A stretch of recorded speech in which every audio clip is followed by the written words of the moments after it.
Welcome to Pindar Poetry. We hope you learned something new. You start by confirming the pot is flat and clean. A warped base wastes heat and sticks food.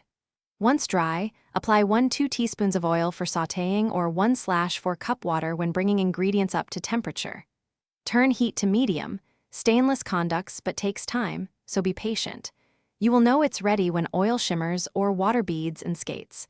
Make that first contact between food and pot intentional. It sets the sear and prevents immediate sticking.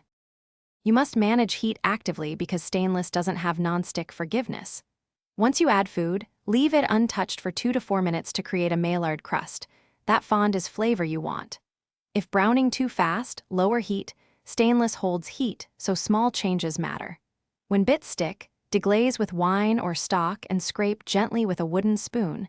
This loosens fond and becomes the base of your sauce. Make sure to monitor pan temperature between additions to avoid burning. You finish by reducing sauces and balancing with butter or a splash of acid. This rounds flavors and gives shine.